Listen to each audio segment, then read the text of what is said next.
Hello, friends. Thank you for joining us this evening. I'm your host, Zen Garcia. The demons changed appearance to look like the woman's husbands. They filled the women with that spirit of darkness and wickedness.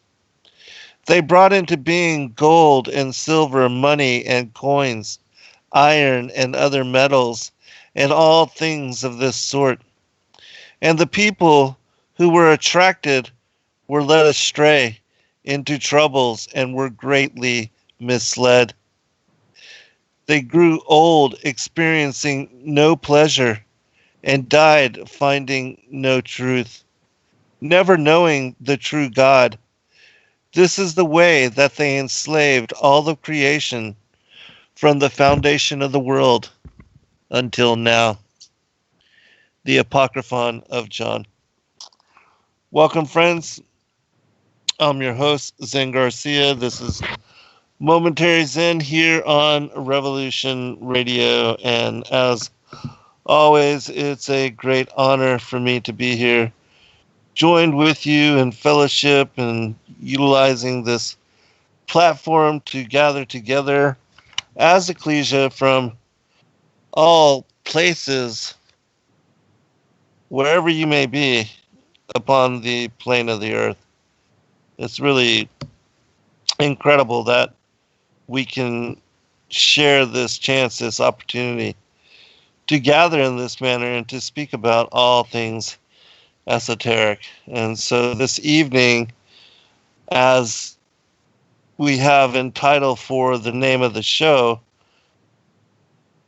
Atlantis, the prior times, and the reign, the rule of the dragon lords, I'm going to be speaking about and covering some of what I have been focused in working on with regard to the latest manuscript.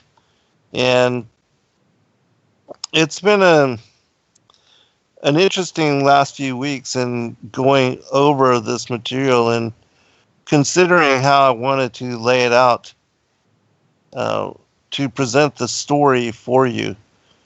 Because there's a lot of mythology, especially that which is connected to the Atlanteans and to the prior times, to what the Egyptians called Zep Tepe, the first times, that a lot of people are really starting to consider this particular topic in this area of research, whereas most people have not previously, and majority opinion is still against belief in, that there was an age prior to the one that we live in. I personally believe there's an overwhelming amount of evidence, and that one would have to really deny the realities of even what we are dealing with, contending with in the archaeological record and the mythological record, the oral traditions of people all over the world, to even what the ancient historians declare themselves about the prior times. And so in talking about the archons, as I made mention in the opening quotation,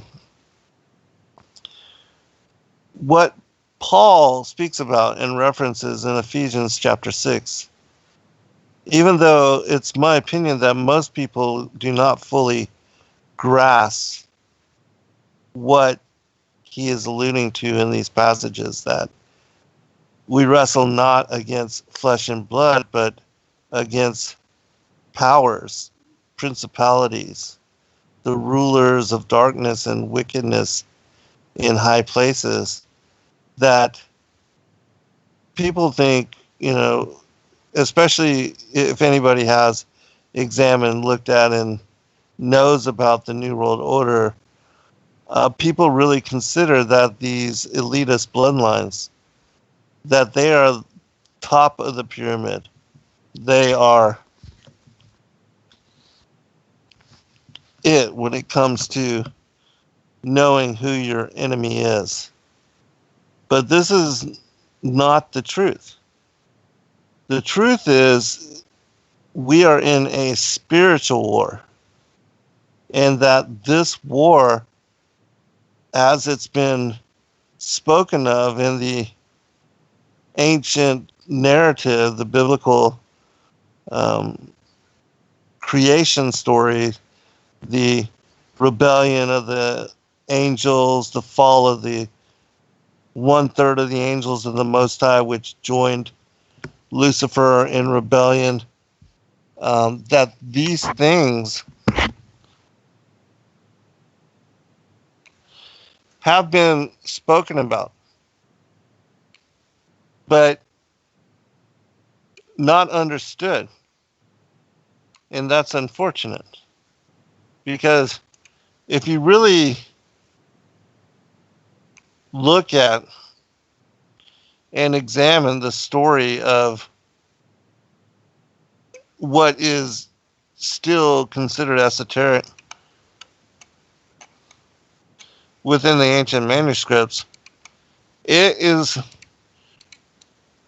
in my opinion, it's all laid out that God has revealed what has occurred in the distant past and how it leads or led to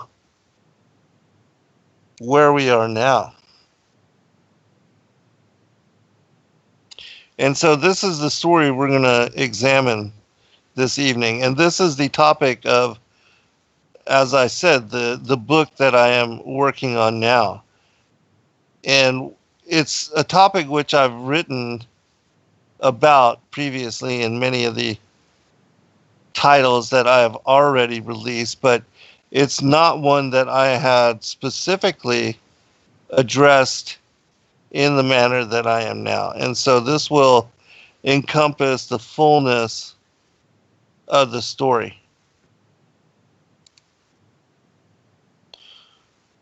Which, again, for those that are new to this issue and how it unites in theme, even the war in heaven and what is this celestial insurgency of Lucifer and the 1/3 of the angels that joined him, the rebel angels, the fallen ones, and even as to when they were cast out of the upper heavens, and how this also unites in theme with not only the destruction of the first world age, but also with what is the reestablishment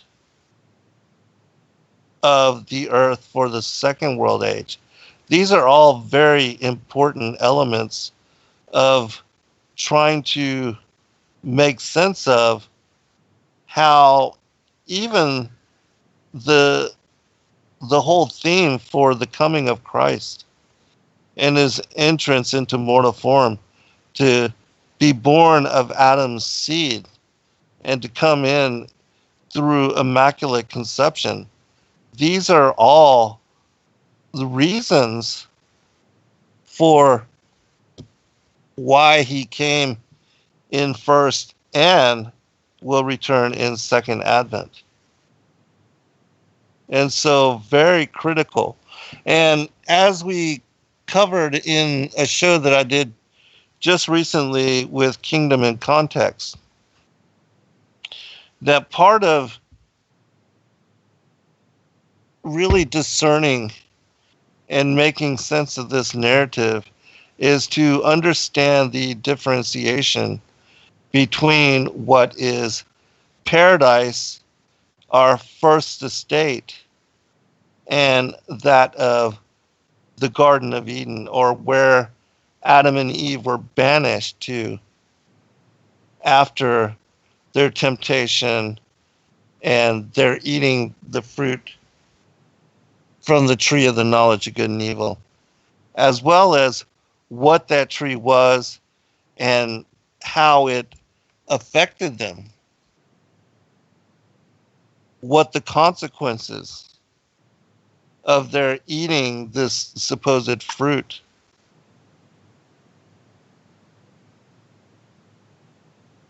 how it played out, and what is the fate and destiny of humankind. And also how it links even to where we find ourselves now in current flesh embodiment.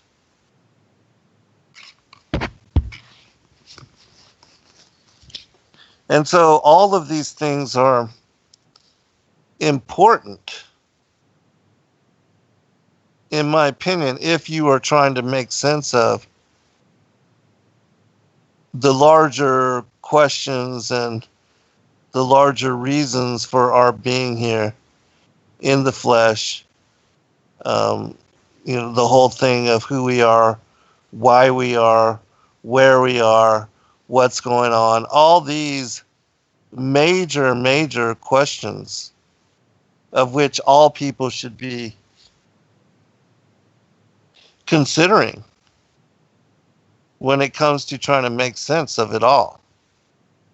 And then again, the incorporation to Christ, the cross, being the Passover lamb, being redeemed through this lamb without spot or blemish, the whole thing of John the Baptist, behold the lamb that takes away the sins of the world, the theme of the Levitical feast days as laid out by the Most High for forever mandate and observance by Israel, Passover, unleavened bread, first fruits, Shavuot, Yom Teruah, Yom Hibberkrim, and Sukkot. How these particular feast days also fit in and prophetically align with, again, the first and second coming of Christ, which, for those that are interested in, they ask, well, what will be the time of the end? What will be the season of your return and of the end of the age? Well, Christ tells us that he's going to return again on what will be Yom Teruah, the Feast of Trumpets.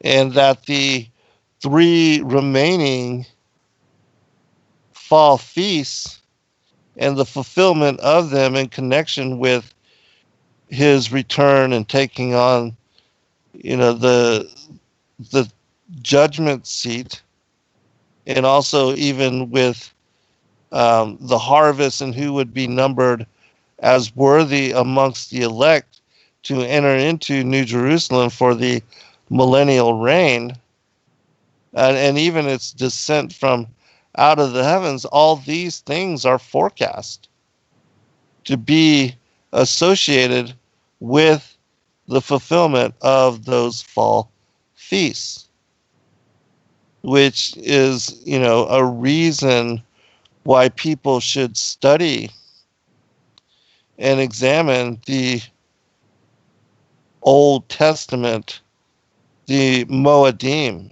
as laid out by Yahuwah, because he reveals in the Levitical 23, in those 7 feasts, these are the true holy days. These are the feast days and festivals which we all should still be in recognition of and in celebration, I believe, in some manner, at least acknowledging or at least knowing, understanding what they encompass, what they mean, and how they are tied into the birth, the coming of Christ as Emmanuel, and Yahuwah's salvation.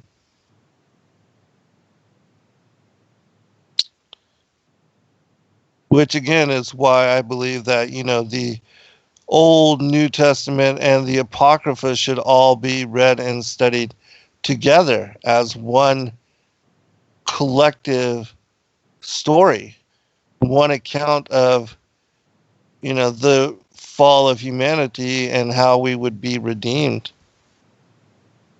through and by the Son of God as a portion, the word of the Lord, a portion of the triune Godhead, that the plan of redemption was set even before the foundations of the world were established.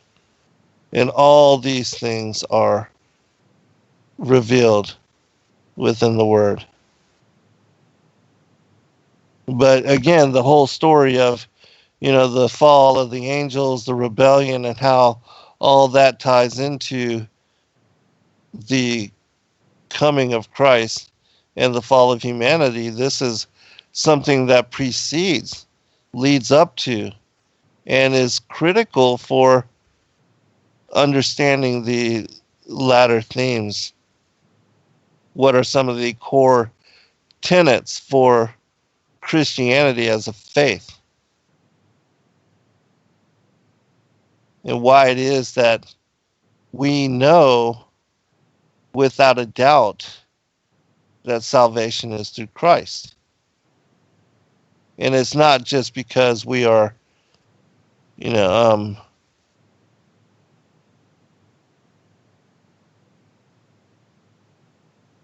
not because we believe we are superior in any manner, or that our faith or our religion or our belief is superior than that of anybody else's out there. It's just that when you study and come to understand truth, you know that there is but one Messiah. And then the pantheon of gods and goddesses that are celebrated, worshiped worldwide, that these beings are nothing more than the angels that were cast out and banished by Christ so very long ago. And that he even told us, I saw Satan as lightning fall from the heavens. Well, there's a reason why he reveals that. Because it was he who cast him out and banished him from the upper heavens, exiled him from his presence. And so the whole punishment of the fallen angels, not only being placed under the authority of death, but the main punishment is that they are exiled from the presence of God, which, he's our maker. And how sad would that be? To lose the favor of your creator.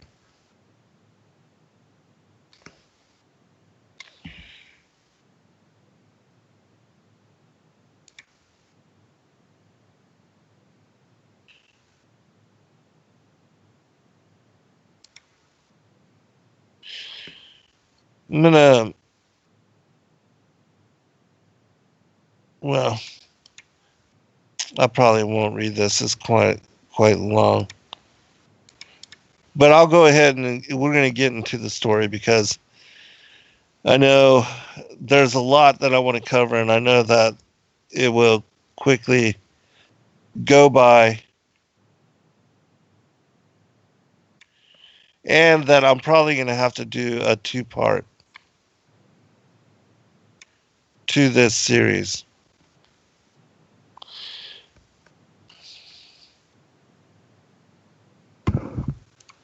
Let me go first to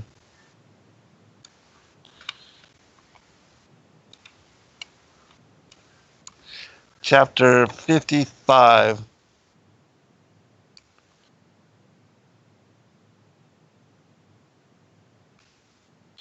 of the first book of Adam and Eve.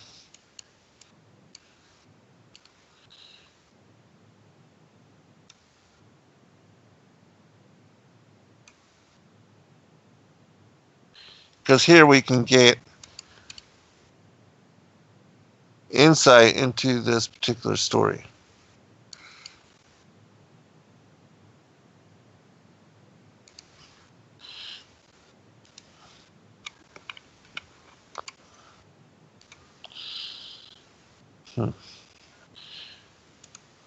Give me just a minute. I have to convert these Roman numerals. And I'm not always good at that.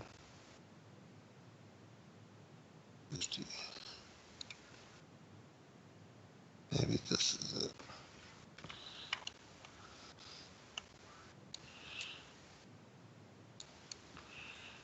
Hopefully this is it.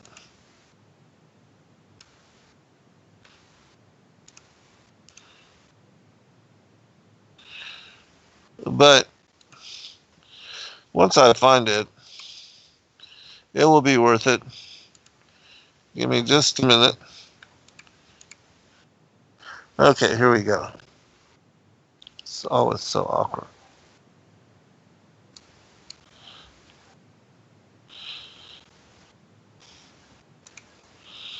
Okay. Here we go.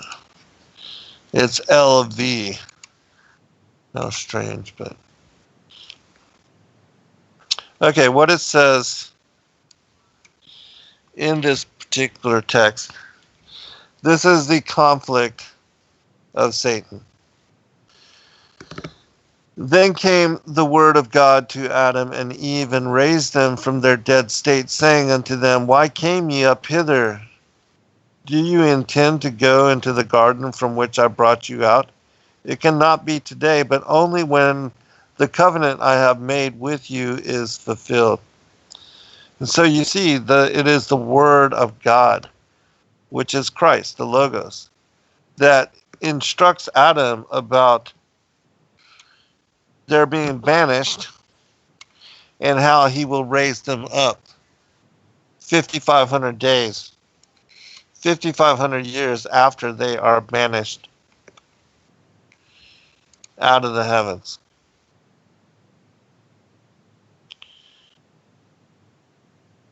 And then the angels said unto Adam, Thou didst hearken to Satan, and didst forsake the word of God who created thee. And thou didst believe that Satan would fulfill all he had promised thee.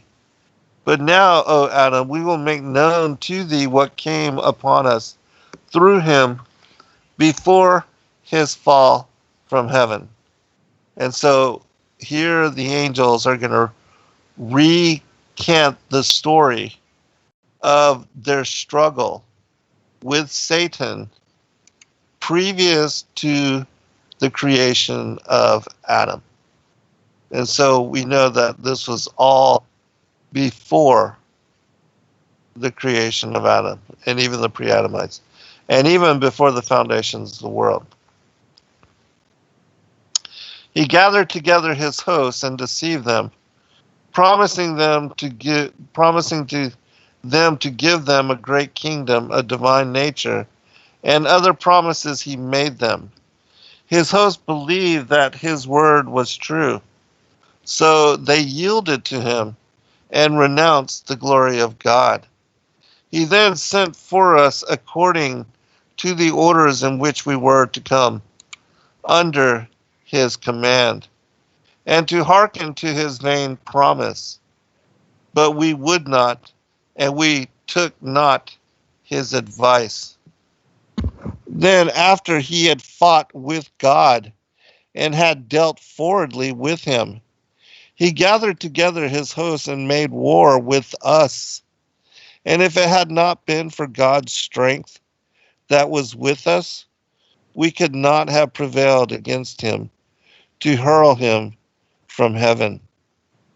But when he fell from amongst us, there was great joy in heaven because of his going down from us. For had he continued in heaven, Nothing, not even one angel, would have remained in it. But God, in his mercy, drove him from among us to this dark earth, for he had become darkness itself and a worker of unrighteousness. And he has continued, O Adam, to make war against thee, until he beguiled thee and made thee come out of the garden to this strange land, where all these trials have come to thee. And death which God brought upon him, he has also brought to thee, O Adam, because thou didst obey him, and thou didst transgress against God.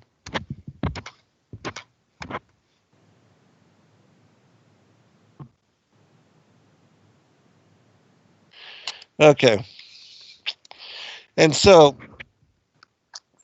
you see how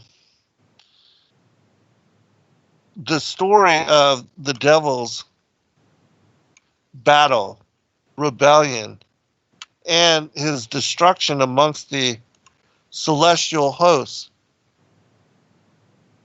how they are all spoken of in this particular verse as having happened before the creation of Adam. And that, in my opinion, the reason why Satan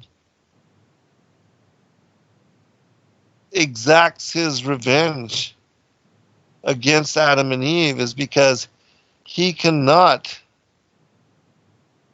take revenge against Christ, because Christ is God, his maker, and omniscient and almighty. And so Satan cannot do anything.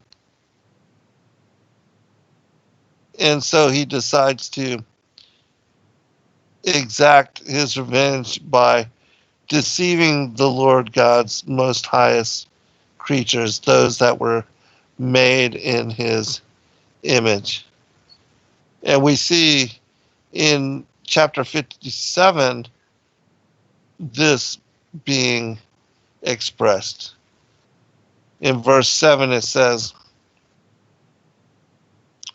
"But now, O Adam, because you fell, you are under my rule, and I am king over you. Because you have obeyed me and have transgressed against your God, neither will there be any deliverance from my hands until the day promised you by your God." Again he said, "Because we do not know the day agreed on with you by your God, nor the hour in which you shall be delivered. For that reason we will multiply war and murder on you and your descendants after you. This is our will and our good pleasure, that we may not leave one of these sons of men to inherit our orders in heaven. For as to our home, Adam, it is in burning fire, but we will not stop our evil doing. No, not one day or 1 hour." And so we see also that they are dedicated, and that in other places it describes how they, like the Watchers did when they decided to take wives of all which they chose, that in similarity the rebel angels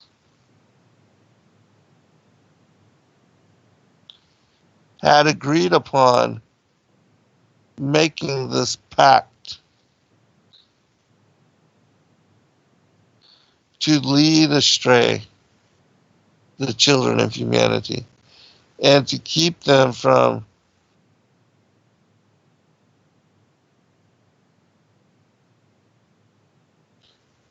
looking to redemption in any manner, or in repenting or seeking forgiveness, or in backing off their evil intentions that they made a pact to go for it,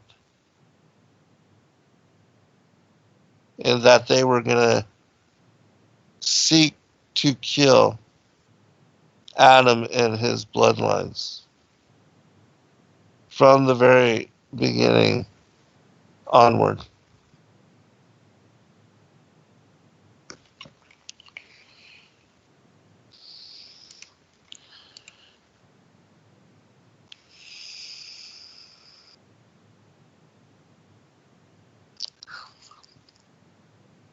And so when they were cast out and the celebration took place, let me open up one other file here. When celebration had taken place amongst the angels in heaven, that they were all very glad that Satan and the rebel angels were gone from them, that they had been cast out.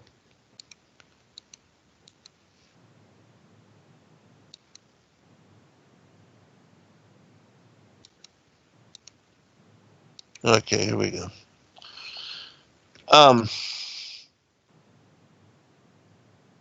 The timing of when that occurred can only be found in two places that I've seen in all of the ancient manuscripts that I've studied, read, looked at with regard to the war in heaven.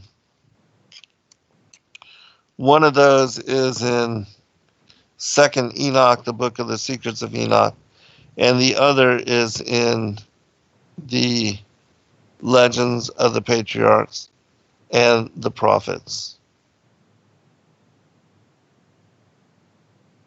It says, and this is the word of the Lord speaking and revealing to Enoch as to when this occurred, as well as, you know, the whole theme of I saw Satan like lightning fall from the heaven. This is also revealed here. And it says, and one from out of the order of the angels, having turned away with the order that was under him, conceived an impossible thought to place his throne higher than the clouds above the earth, that he might become equal in rank to my power. And I threw him out from the height with his angels, and he was flying in the air continuously above the bottomless. And then on the third day, I commanded the earth to make grow great and fruitful trees and hills and seed to sow.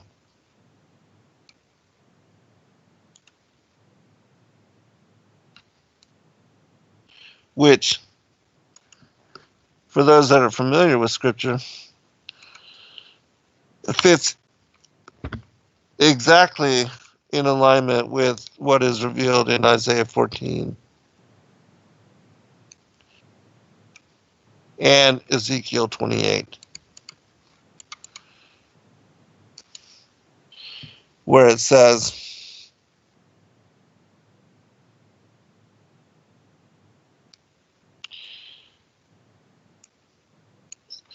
Thy pomp is brought down to the grave, and the noise of thy viols.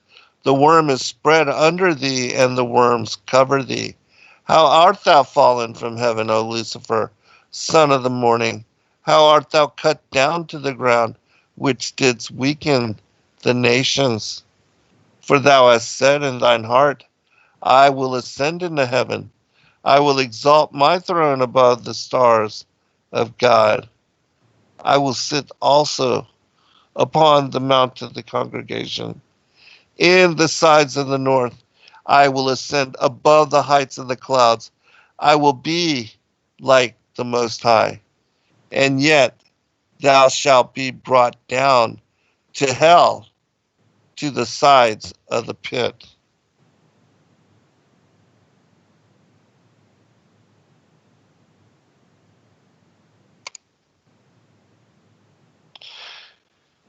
And so, without a doubt, this passage from the book of Enoch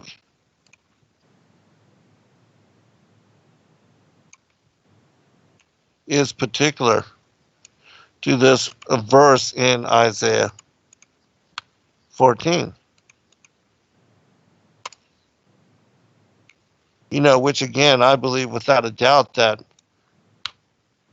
there are several verses where Christ alludes to and speaks about um, the book of Enoch, like when he says that the angels are not given in marriage, that this is also an allusion to something that is found in chapter 15 of the book of Enoch. And so we see that, the rebellion of the angels goes back to a time preceding their being cast out on the second day. And that the war in the heavenlies had finished at this time, which is interesting because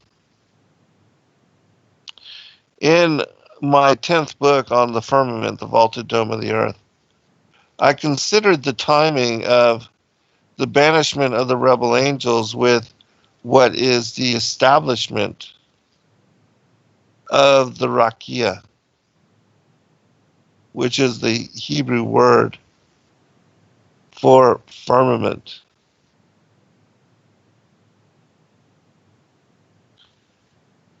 That this rakia, being a solid, impenetrable barrier and dividing the waters above from the waters below, that it separates the land of the immortals and God's home and what is the home of the righteous, New Jerusalem, which are all found in the third heaven of paradise.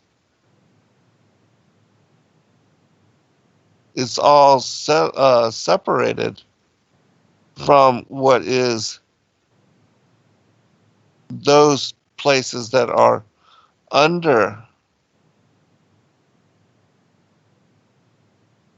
the dome of the earth and which make up the perishable parts of the world.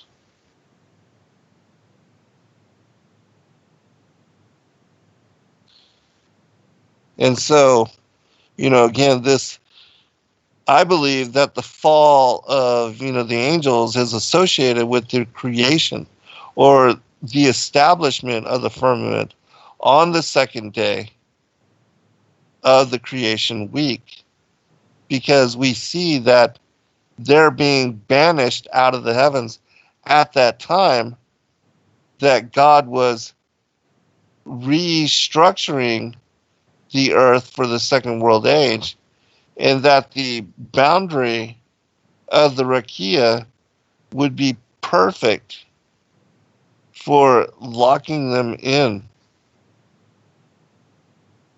and setting them apart for what would be the judgment.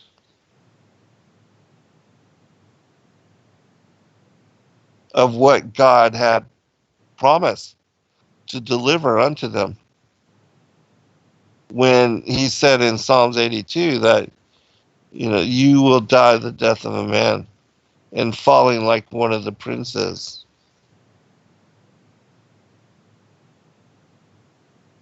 Which again is, in my opinion, connected to the fall of Lucifer and his banishment from the heavens.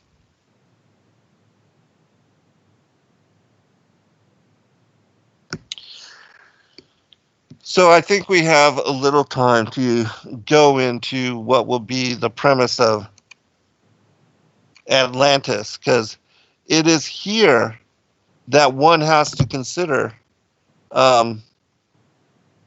what is with the recreation and also with the Pre-Adamites that are going to be established as hominids. But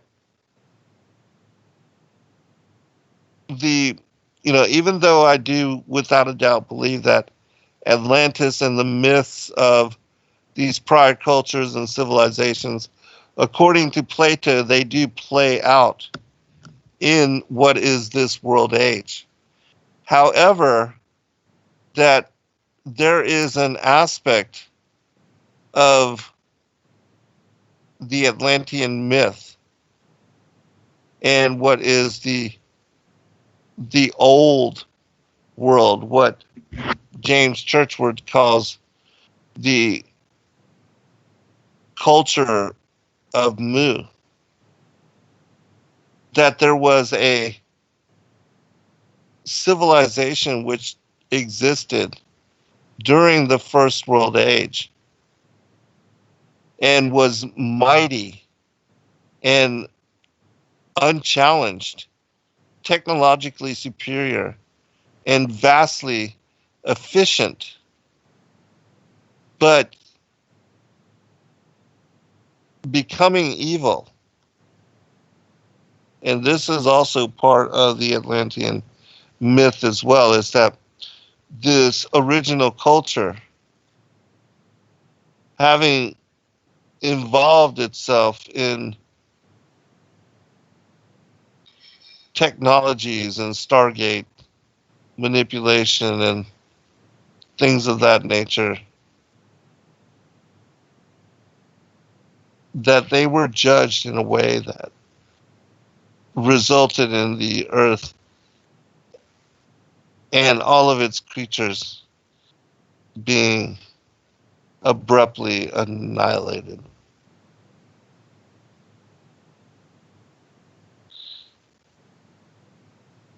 And, this is a difficult thing to kind of make sense of, because to believe that such capacity existed in the world going all the way back. I mean, this is the very distant past. And yet we're talking about an age that was utterly obliterated and wiped out. And I do believe that the Bible also reveals this story as well.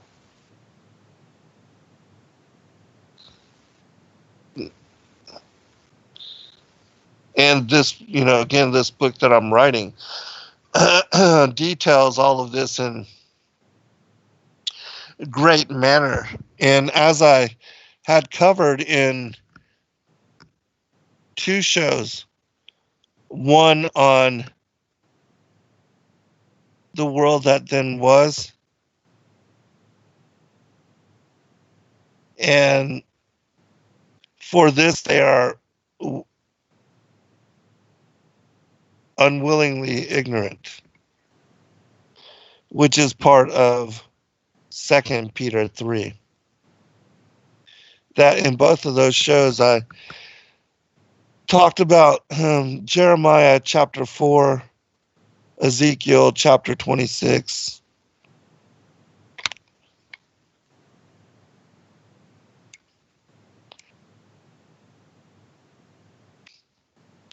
and other verses which biblical, especially 2 Peter chapter 3,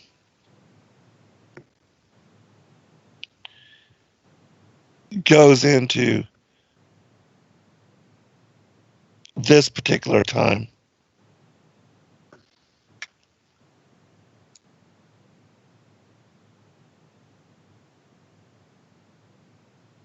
And so I'm going to ask those of you that are really interested and that want the fullness of this story to review that material because it fits in here. I'll be right back. I'm going to grab a sip of water.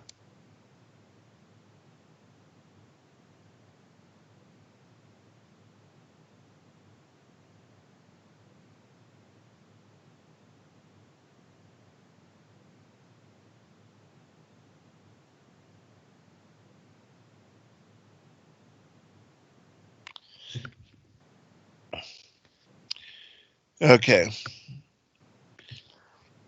I apologize. I think really I'm doing too many shows and my voice is running out, but I am going to try to limit somewhat a little bit. Um, but anyways, so we're going to go into some of the stories of Atlantis, but just know that even the destruction of Turtle Island that I spoke of in a previous show,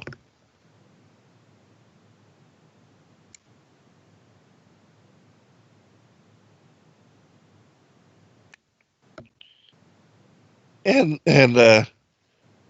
sorry, the story of the destruction of Pangea, what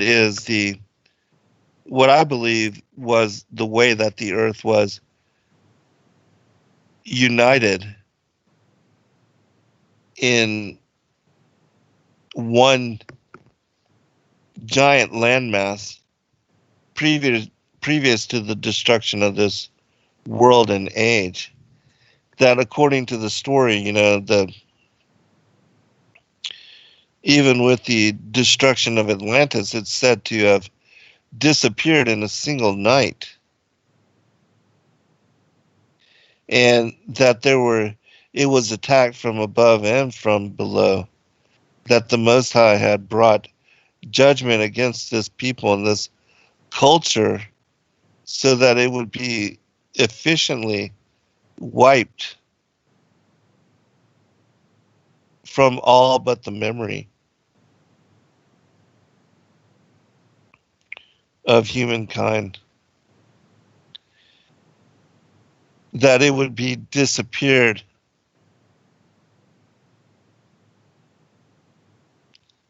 all but in thought alone.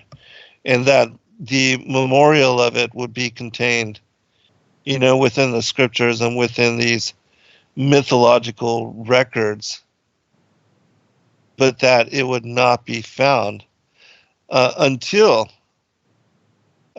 there is, even the Edgar Cayce prophecies that portions of it would come to light in what would be the last generation. And that some speculate that the discovery of Bimini Row in the Bahamas, that this might be linked to this ancient culture and society, which I do believe holds some truth to it, in that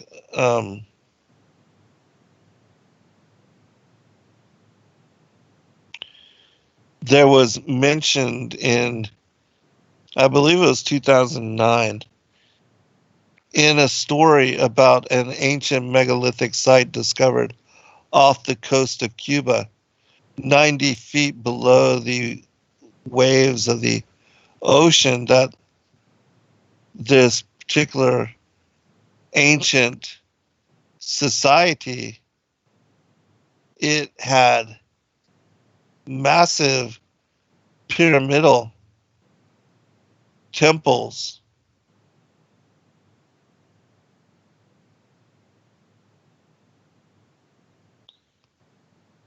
as part of the Cyclopean architecture that was discovered at the bottoms of the sea and embedded into the surrounding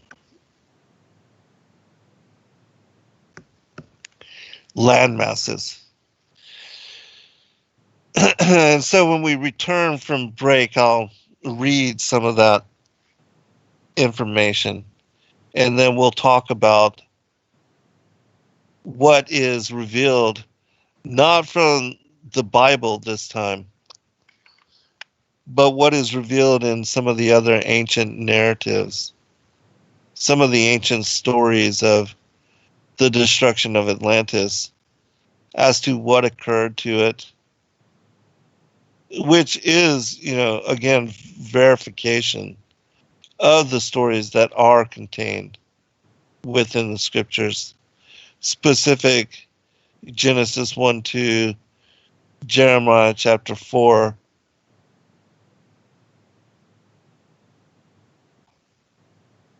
Ezekiel chapter 26, Isaiah chapter 23, Isaiah chapter 45, verse 18, 2nd Esdras,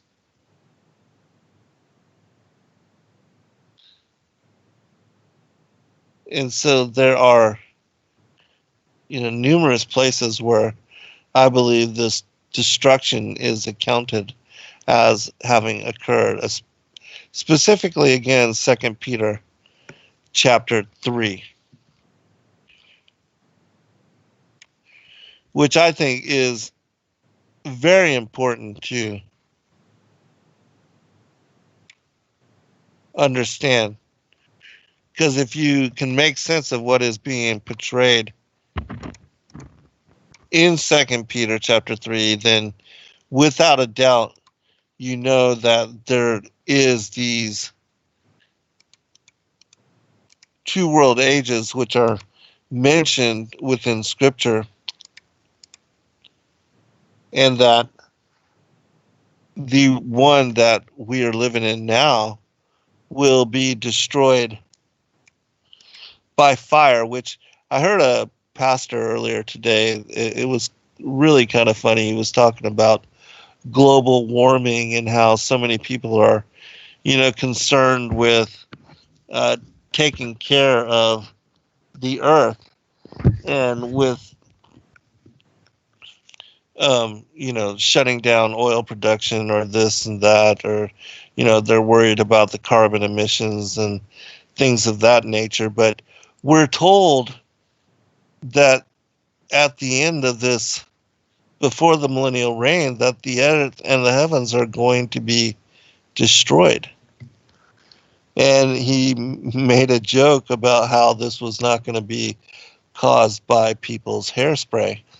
And I thought that was pretty funny.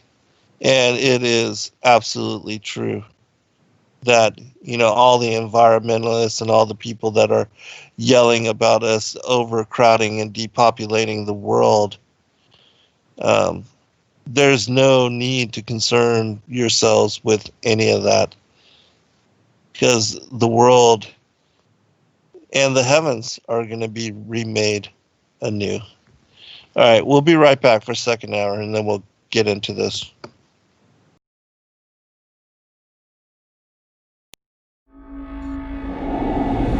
Many truth seekers are constantly studying alone. But there is a place where we can come together.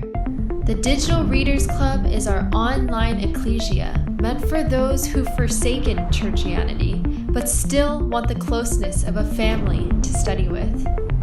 Join us every Saturday at 7 p.m. Eastern Time to put together the puzzle pieces of truth scattered throughout the ancient scriptures.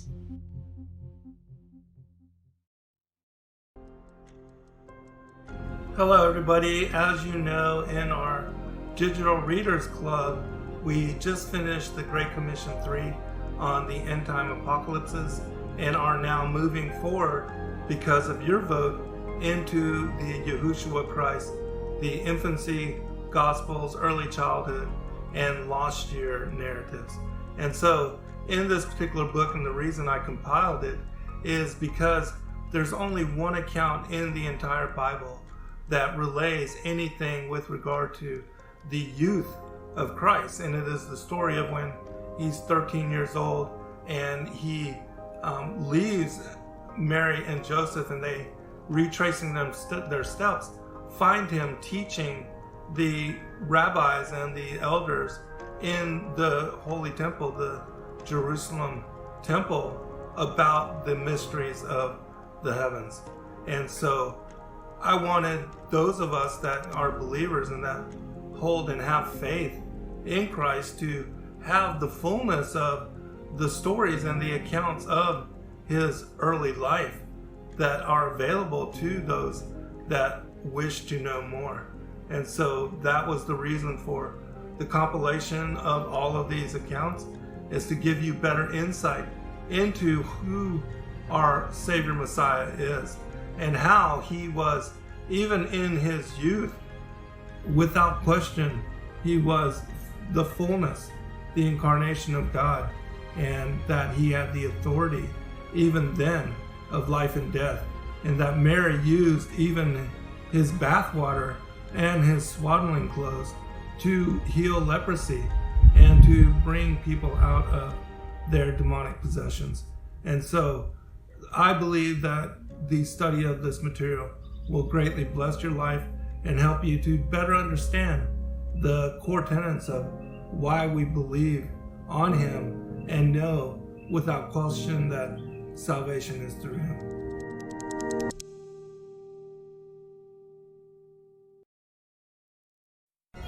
Every day, questions arise. Are the stories in the Bible true? What if I told you that there are hundreds of confirming witnesses? Which give intricate detail to the stories in the Bible. Have you ever found yourself deep in the rabbit hole with questions that no one seemed to have the answers to? Join us every other Friday at 9 p.m. Eastern Time for our Ask Me Anything series with author and researcher Zen Garcia, as he sheds light on the mysteries which have us all searching together.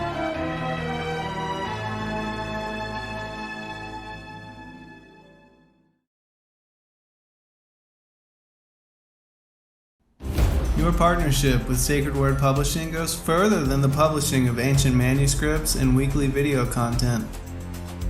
You also make a huge impact across the earth in orphanages in Myanmar, India, Uganda, and Kenya.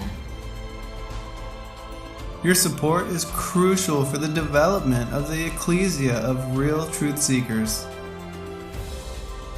We thank you for joining us in hosting Secrets Revealed, Momentary Zen, the Digital Readers Club, Ask Me Anything series, and other shows that have helped lead so many to the truth of salvation. To become even more involved, please visit patreon.com/sacredwordpublishing, where you can partake in exclusive, interactive, patron-only content and help us continue shining the light of love in this darkened world. All right. Welcome back, everybody, for a second hour. I am your host, Zen Garcia. This is Momentary Zen here on Revolution Radio, and we are covering this evening the Atlantean prior times and the rule of the Dragon Lords, which another thing that I cover in great detail within this book is the connections of what are Revelation 12 to the serpent in the garden and to what Paul references in 2 Corinthians chapter 11 with the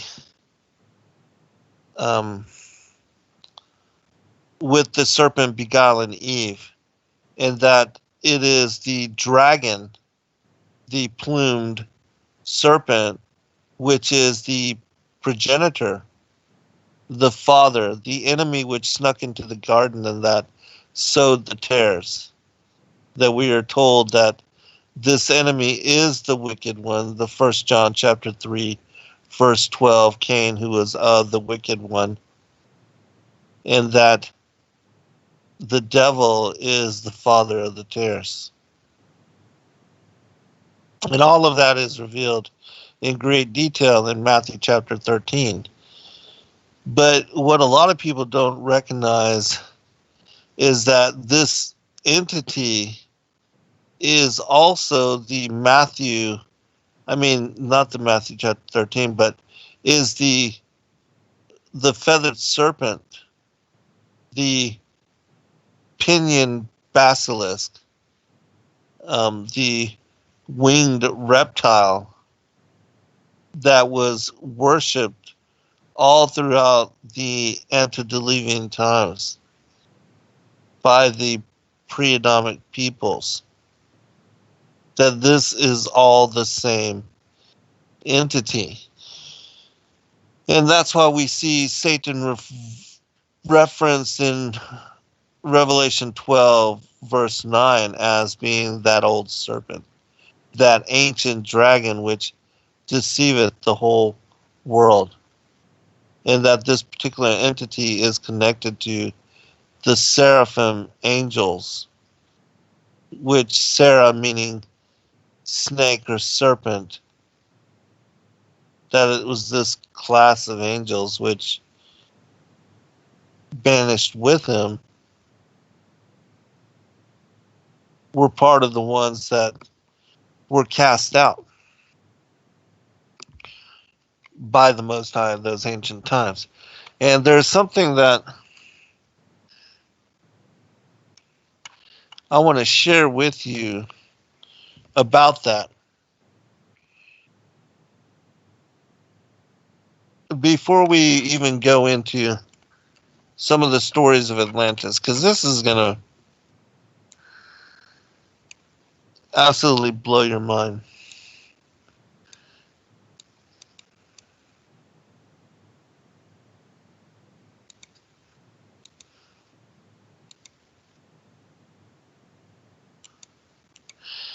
And it has something to do with what an individual named Credo Mutwa had revealed as well. He's a South African Sangoma, which means medicine man.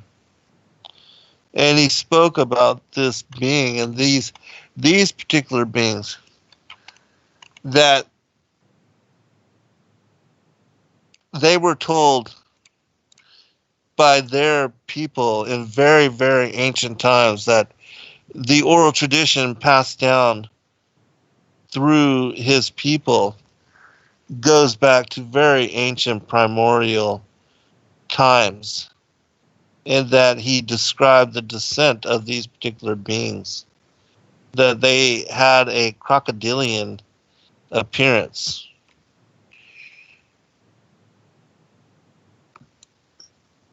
And that when they arrived here, they demanded to the people that they be worshipped as their gods, and that there was incorporated into the religion of these ancient times and these ancient peoples, there was a demand for blood sacrifice.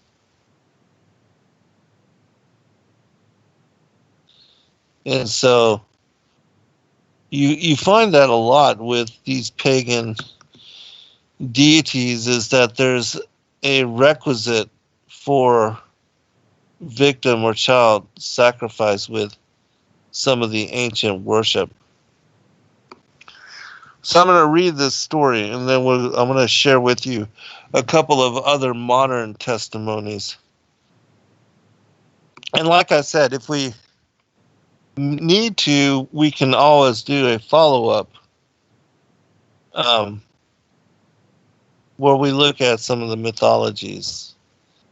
And this would be the oral traditions connected to Atlantis and the Atlanteans.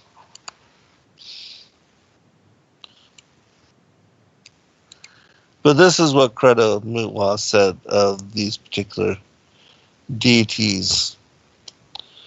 But when the Chitauri arrived in Africa, they told our people that they were gods and that they were going to give us human beings great gifts on one condition.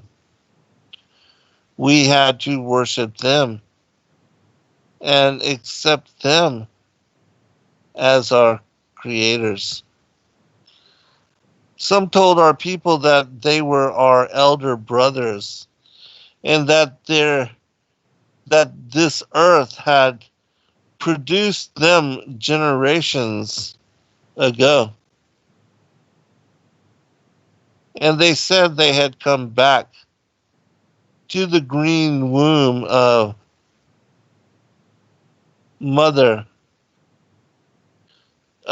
mother, the earth, and that they were going to make us into gods. Jabalon, that's the name of this particular deity, which, well, you'll see. Jabalon, sir, is a very strange god. He is supposed to be the leader of the Chitauri, or the Chitauri. He is a god, to my great surprise, which I find certain groups of white people especially worshiping. We have known about Jabalon for many, many centuries, we black people. But I am surprised that there are white people who worship this god. And these people amongst them are people whom many have blamed for all the things that have happened on the earth, namely the Freemasons. We believe that Jabalon is the leader of the Chitauri. He is the old one, and one of his names in the African language, sir, is Umbaba Samhongo, the Lord King, the great father of the terrible eyes. Because we believe that Jabalon has got one eye, which if he opens it, you die if he looks at you. Now think of, the Gorgons, Medusa, how if they look upon you, they can stiffen you in fright, turn you to stone.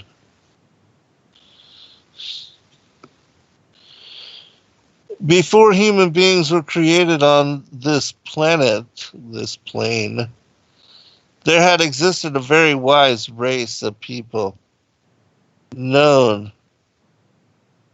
as the Emanuela.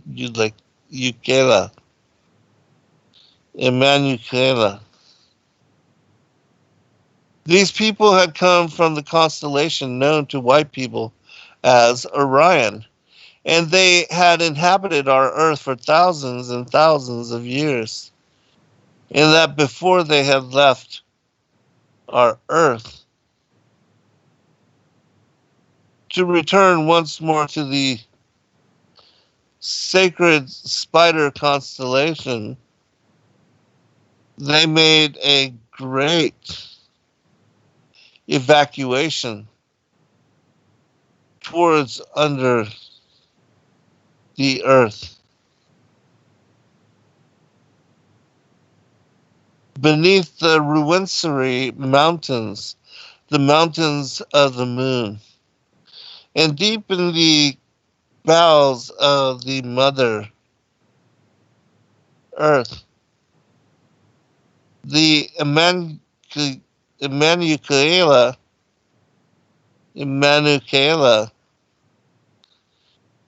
built a city of copper buildings, a city with a wall of silver all around it, a city built at the huge mountain of pure crystal.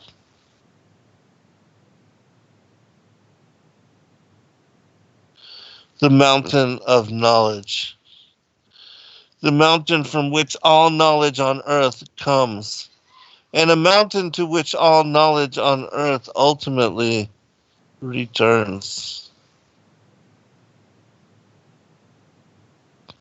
No matter where you go in Africa, no matter how deep into the interior of the dark continent you tread, you will find very ancient stories, which are all incredibly similar.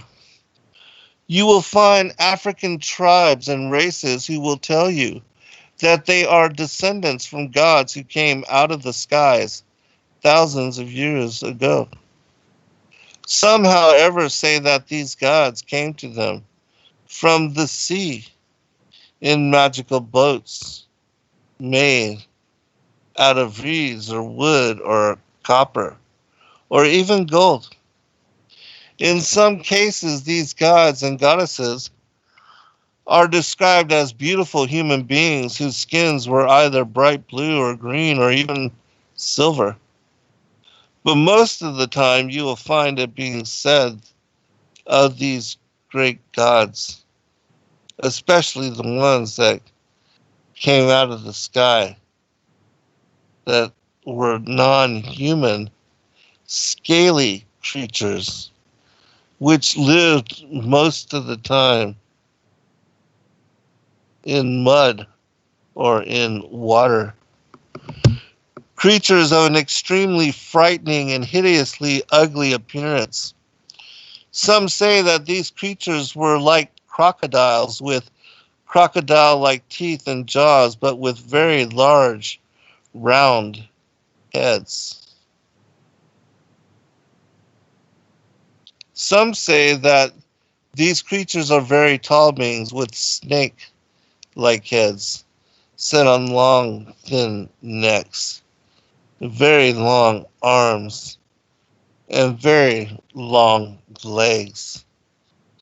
These are those that tell us that these gods who came from the skies traveled throughout the land in magical boats made of bright metals. Silver, copper, or gold. Boats which had the ability to sail over water or even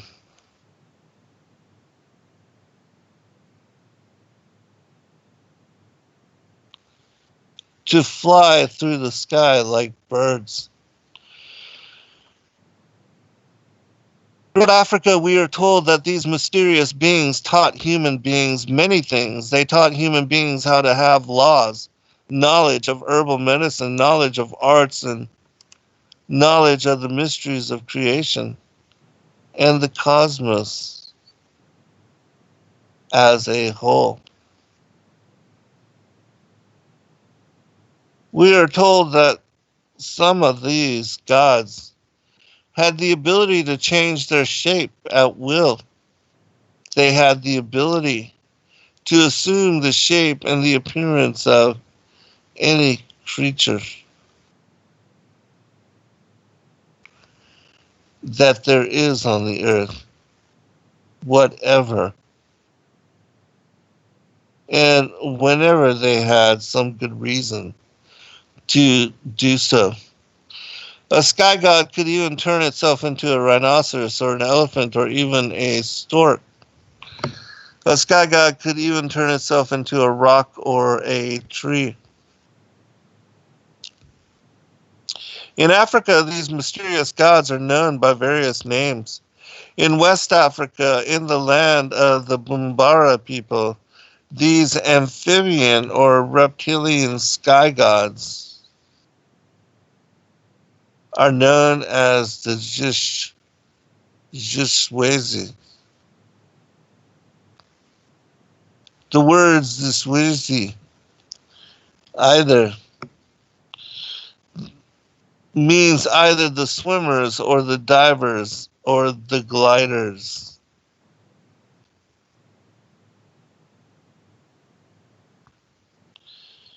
It was said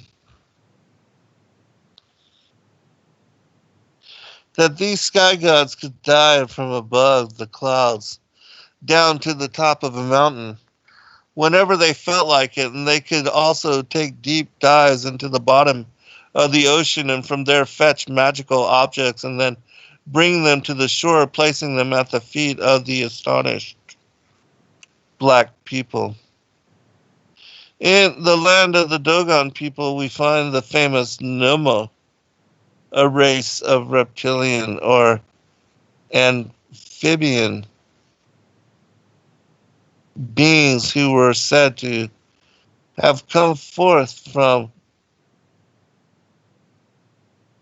the Sirius star to give knowledge and religion to the black people of Dogon.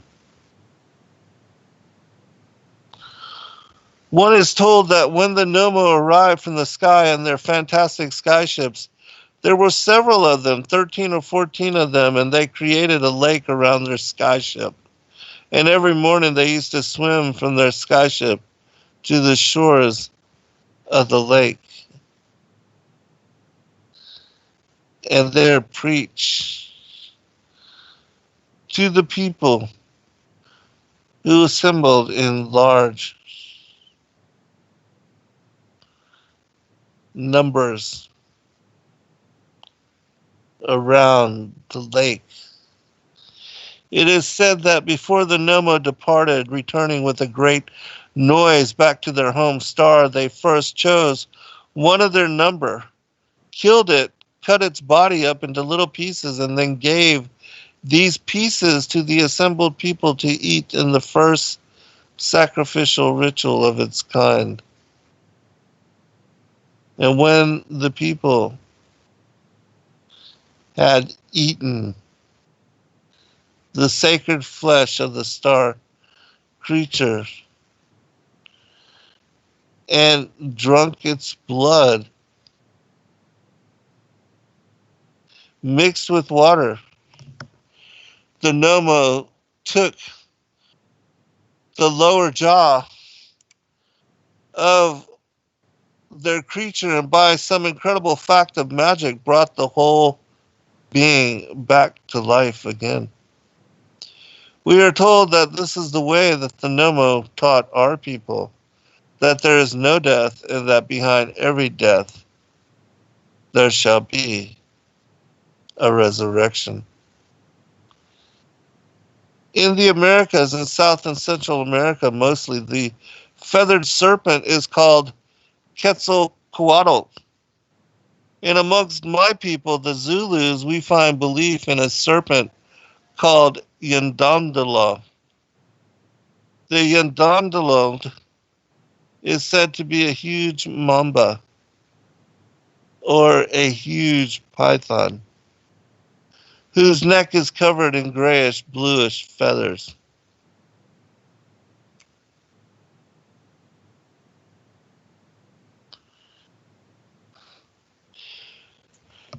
Like the feathers of a blue crane, and at the top of the serpent's head grow 3 feathers, one green, one red, and one white, which look like huge ostrich tail feathers.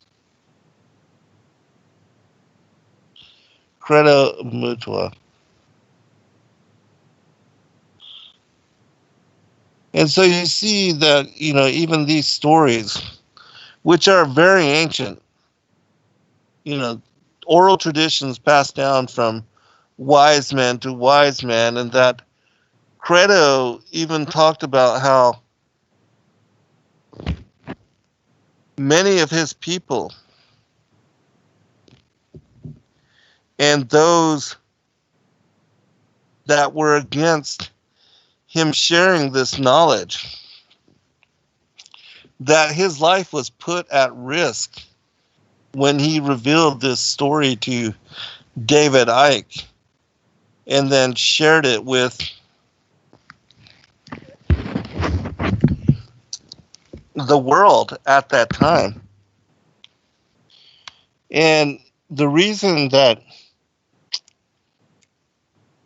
Icke had brought this story forth was because of something that Princess Diana had told a close confidant of hers, a Christine Fitzgerald, about the royal family.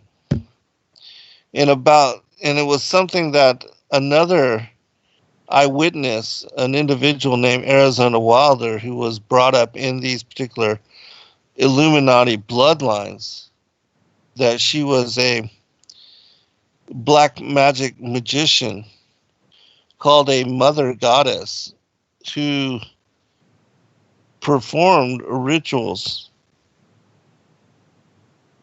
of sex magic to propagate this particular bloodline, and to also to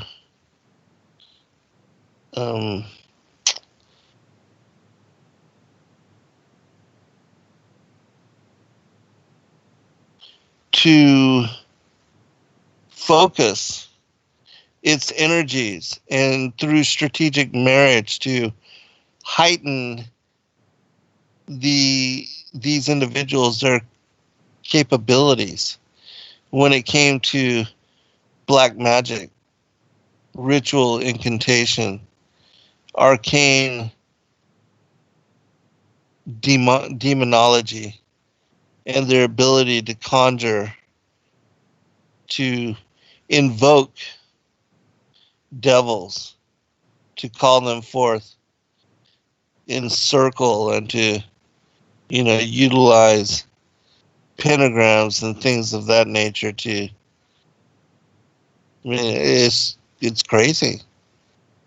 The stuff that is said to be connected to these ancient bloodlines and belief in them.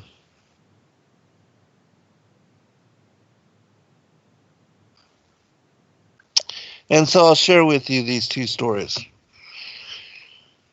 And I think that will probably be where we have to leave it. And then, as I said, we'll look again in a follow-up on the Atlantean mythologies.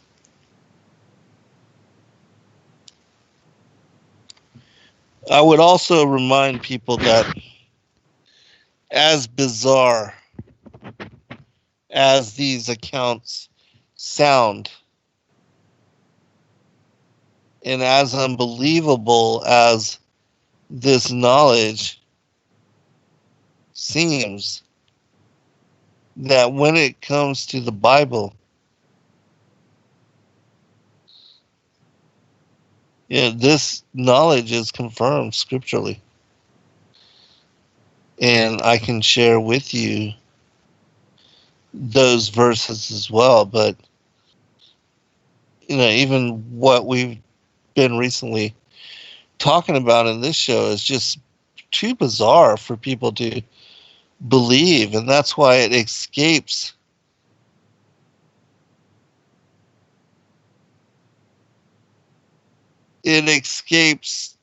imagining and consideration. And so, most people simply can't allow themselves to embrace it as truth, or to take the moment to really consider that this might be what's really going on.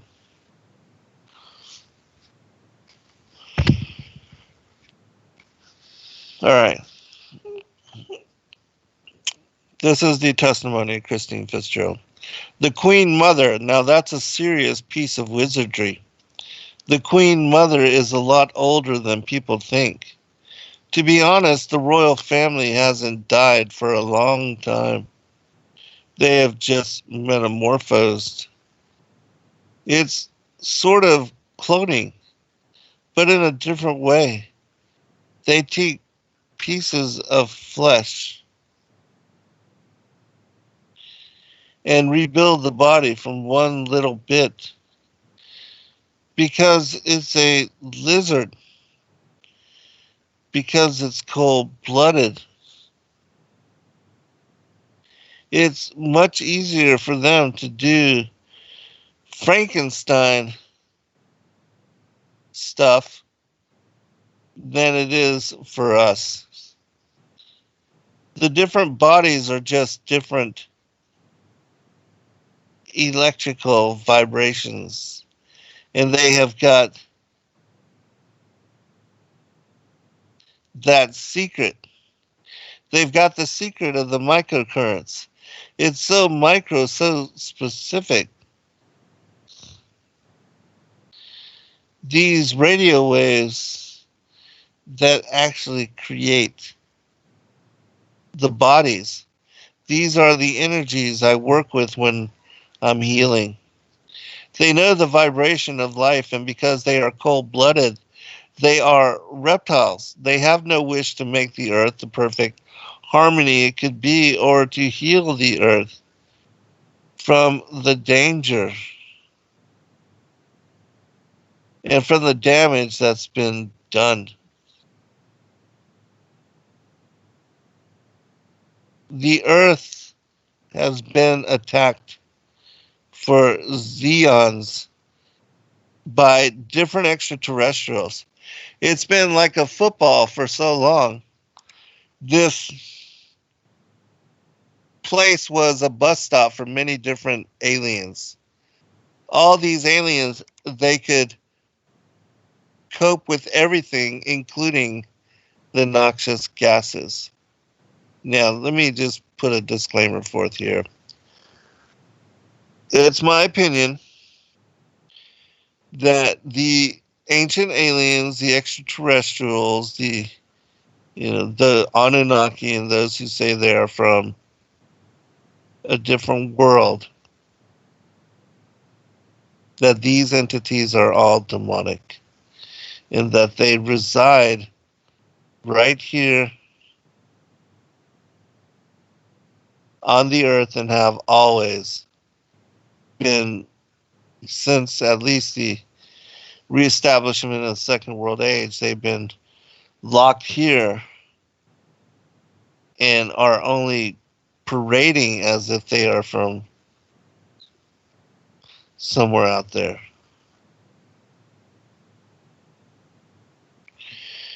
All right, continuing. They're landing all the time and coming up from the bowels of the earth. They look like reptiles originally, but they look like us when they get out. Now, through the electrical vibration, that life key I talked about, they can manifest how they want to.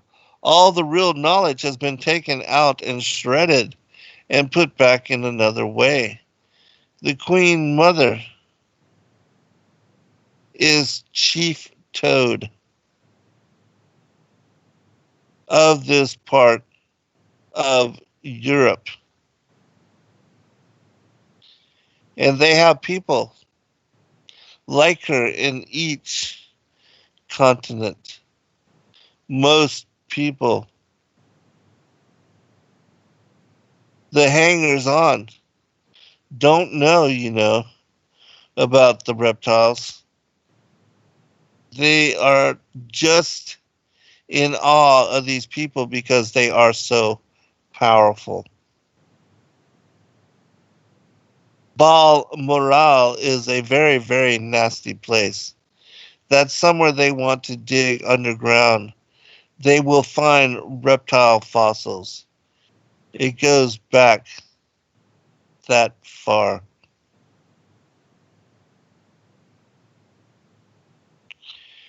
Don't think of people like the Queen Mother and Queen Victoria as different people Think of them as the same person, which after a while has to replace their coat. When the flesh dies, that energy, while it's dying, will be immediately up someone else's jack ski backside. It's very vampire, worse than vampire. They're not going to come to you with hooked teeth and suck your blood. Fear is their food. They can actually take fear and manifest it into a terrible thing. The key is the vibrational current. At that vibrational current, they can manifest anything from anything. It's like a holographic image. We are all minerals and water vibrating. This is all an illusion we are living in. That's the secret, you know. When the monarchy's fallen, it's not the end of it. They will manifest in another form. The reptiles have never been defeated, and this is the closest they have come to it. The reason they are so threatened today is because the earth is in such terrible, and the mental power of people is returning. This is their most frightening time. But this is not going to kill them. There are long centuries before it's over yet. The difference this time is that it'll be more difficult for them. And they are going to have to settle for less, and the earth people are going to get more. But even though these reptilian ones are effers, they are sad, pathetic beasts, really, while humanity is galloping towards light.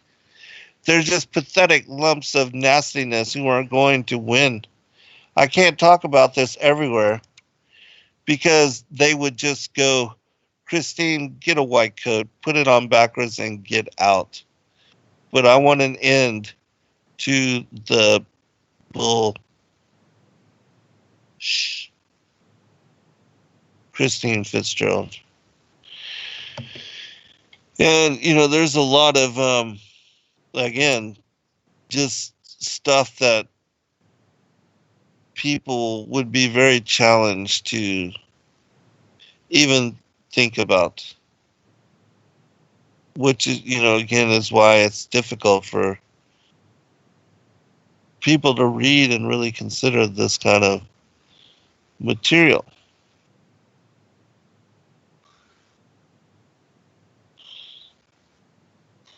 But there's a confirming witness to this stuff, as well as the ancient texts themselves. The Emerald Tablets and some of the other stories of Atlantis, they talk about these things as well, which is even, you know, more bizarre. But let me read you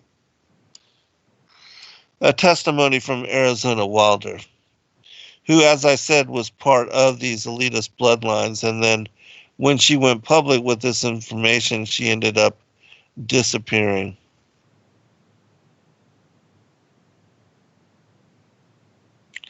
David Icke, is that Project Paperclip you're talking about? Arizona Wilder, yeah. Through the OSS and many so-called family are all DID, which, if you don't know, is the dissociative identity disorder, which a lot of people that are part of these elitist bloodlines, they are tortured and they are fractured and they have their personalities split.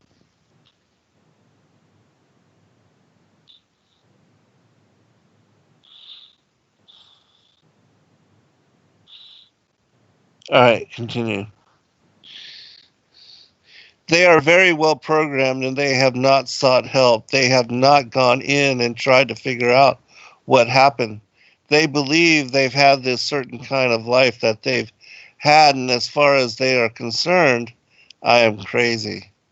And they have much different memories of what I have. And I was always told certain things by my parents that my sisters were never told. And biologically, I have to add at this point that my mother is my mother, but I am not biologically related to my father. And this has to do with the bloodlines. And his was considered impure. And this is all about the purity of the bloodline. And that is why I am involved in this. There are people who are involved in this that it is not so much because of bloodline, but that they have the ability to disassociate and to be used as slaves by these people. Davidite, you say that you come from a certain bloodline, and there is this obsession with bloodlines, this brotherhood the Illuminati have. Why is that, Arizona? Because what first started coming out was about the Aryans and the purity of the blood, and what it's all about is that the blood and the menstrual blood contains something that is important for the propagation of this race that is controlling things on the earth. And these people that are in the organization that the Council of 13 is under, and they have something called the Grand Druid Council or the Octagon. They are called the Illuminati. And the Illuminati are actually run by these 13 bloodlines, which are all of the royal families in Europe and in England. And they need the blood because they are in fact not human. They take human shape, but they are reptilian, and they need the blood. The blood helps them maintain their reptilian shape, and it helps them maintain their sanity, and it helps them to live in this world because they are not from this world. David, does that relate to what the Nazis call viril power and what the Hindus called the serpent power in the blood? Arizona Wilder. Yes, the blood has something in it. It has secretion from the pituitary gland and from the pineal gland, and it has a very strong drug in it. This is the one that keeps them from going crazy. And it's like heroin or like endorphins, and it's much stronger, but what they need for it to be secreted in the blood is terrorization of their victims before they are killed for their blood. This is also related to adrenochrome, for those that know what I'm talking about. Or if a young woman is beginning to menstruate, they need the menstrual blood. And they have to terrorize them to get this amount in the blood to be secreted in the blood.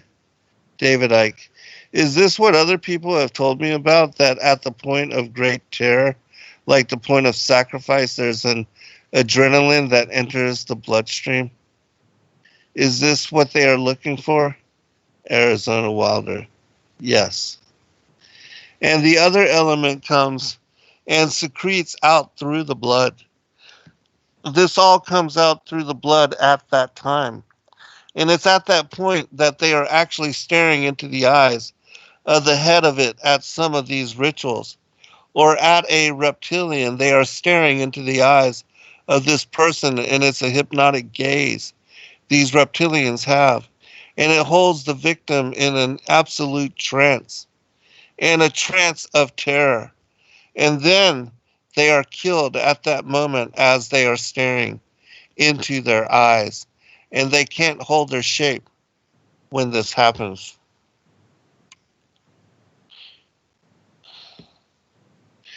The human shape they cannot hold. They go back into reptilian shape as this is happening, because it's like an animalistic type of excitement of the kill. And oftentimes they will just rip into the victim and eviscerate them and start eating the flesh of this person. And the fat from the intestinal area is highly valued as they use it on their skin. And then they drink the blood, and the blood is highly sought after. And it goes also according to rank within these creatures as to who gets what when.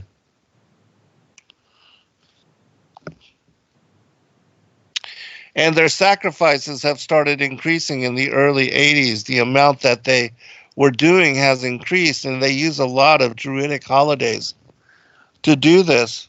But they have other days too. They've mixed all these satanic and what are called satanic holidays and druidic holidays in order to have these rituals, because ritual seems to be important to them. But they also use it in order to drink the blood, which they seem to need more of.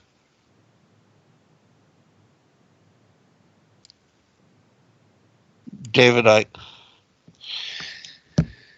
Have you any idea why it's increased since the 80s? Arizona Wilder. There are changes going on in the earth. It seems they are not able to hold their shape like they once were able to. And people see them shapeshift more and more. And they need the blood to try and maintain it, to try and maintain their human form. I believe there's a time coming, because of what I've been told, when they're not going to bother trying to hold their human shape as they had to before. And they want that time to come. And it is almost upon us.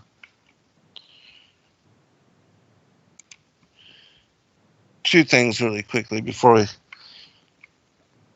get to the end of the show. One is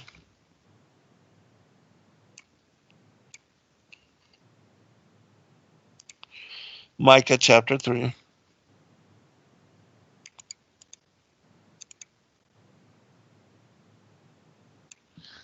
Which says, "And I said, Hear, I pray you, O heads of Jacob, and ye princes of the house of Israel. Is it not for you to know judgment, who hate the good and love the evil, who pluck off their skin from off of them, and their flesh from off their bones, who also eat the flesh of my people, and flay their skin from off of them, and they break the bones and chop them in pieces, as for the pot, and as flesh within the cauldron. Then shall they cry unto the Lord, and he will not hear them. He will even hide his face from them at that time, as they have behaved themselves ill in their doings."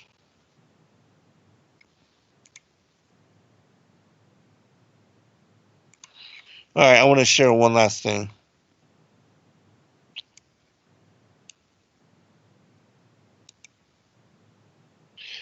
This is from the Emerald Tablets of Thoth.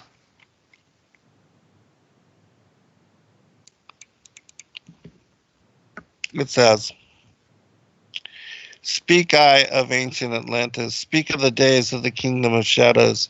Speak of the coming of the children of shadows. Out of the great deep were they called by the wisdom of the earth men, called for the purpose of gaining great power. Far in the past, before Atlantis existed, men there were who delved into darkness, and using dark magic, they called up beings from the great deep below us. Forth came they into this cycle. Formless were they of another vibration, existing unseen by the children of earth men. Only through blood could they have formed being. Only through man could they live in the world. In ages past were they conquered by the masters and driven below to the place whence they came. Some there were who remained hidden in spaces and plains unknown to man. Lived they in Atlantis as shadows, but at times they appeared among men. When the blood was offered, forth came they to dwell among men. In the form of man, they amongst us, but only to sight were they as our men. Serpent-headed when the glamour was lifted, but appearing to man as men among men. Crept they into the councils, and taking their forms that were likened to men, slaying by their arts the chiefs of the kingdom, they took over their form and rule over man. Only by magic could they be discovered. Only by sound could they faces be seen. Sought they from the kingdom of shadows to destroy man and to rule in his place. But know ye, the masters were mighty in magic, able to lift the veil from the face of the serpent, able to send him back to his place. Came they to man and taught him the secret, the word that only a man can pronounce. Swift then they lifted the veil from the serpent, cast him forth from his place among men. Yet beware, the serpent still liveth in a place that is open at times to the world. Unseen, they walk among thee in places where the rites have been said. Again, as time passes, onward shall they take the semblance of man. And so, I mean, this is an ancient, very ancient text said to be 25,000 years old. And it describes these serpent-headed reptilian beings, the seraphim angels, the Anunnaki, the Nakash of Genesis 6, as taking over the councils of men and ruling in their places. I mean, come on, when the blood is offered in the places where the dark rituals and the ancient magic are performed, I mean, this stuff is, in my opinion, still connected to what we see being revealed by Diana, Princess Diana, before her death, because, what she revealed to Christine Fitzgerald and how she was trying to get away from that bloodline resulted in her ritual sacrifice. And so, as bizarre as all this seems, as odd and weird and conspiratorial as it seems, and as challenging it is to your mindset, consider that what is being revealed by the elites of today is the same thing that, Christ even spoke about of the Pharisees that were trying to plot his murder. He said that their fathers were the bloodline connected to Cain, who had been historically the murderers of the prophets, all the way from Abel to Zacharias. And this is still ongoing in this day and age. And so what I'm revealing in this book is connecting the ancient past, the war in heaven, the separation of light and darkness, with what is the enmity between the seed lines, the seed of the woman and the seed of the serpent, and how it is that Cain is left out of the genealogies of Messiah, who, as the seed of the woman, did, when he was crucified on the cross, crush the head of the serpent at the same time that it was nipping at his heel. All these prophecies of his coming, of his return, they have and will be fulfilled in the exact manner that they are revealed within Scripture. And so next week we'll do one final show on this topic, and I believe I am probably, I'm going to say maybe 3 weeks out, 4 weeks out from being done with this book. I'm working on it nonstop. I'm trying to get it done. And I think it will bless your life. And I hope that you have a chance to read it. And we are selling it right now, pre-order, and we'll have all of the pre-orders sent out immediately upon publication, which, as I said, should not be very much longer. And there's so much information. It's 427 pages as of right now. And really, at some point, I just have to abandon adding to it and just let it go as it is. Because I'm getting to the point now where if I add any more, I really need to separate, and I don't want to do that. I'll either have to separate some chapters or narrow the focus, but I'm going to try to keep it under 450 pages so that I can keep it all in one book and release it to you for consideration. I appreciate all of you. Don't forget to join us tomorrow evening. Rob Skiba will be on with me on TFR, Secrets Revealed. We greatly appreciate all of you. I hope you enjoyed the show. And as always, please keep an open mind, because I know a lot of the things that I say, a lot of things that I talk about are very controversial in nature and very contrary to majority opinion. But again, everything that I stand with on and that I speak on with regard to truth is confirmed in the Scriptures, and there are multiple sources which verify the things that I say and discuss as truth. Otherwise, I would not say or declare them as such. All right.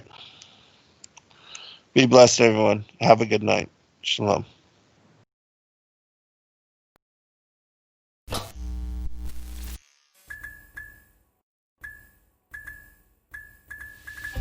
Thank you, everybody, for joining us for this video and this broadcast. We appreciate all of you and thank you for your patronage. Please do like and subscribe and share with your friends. God bless all of you in your seeking.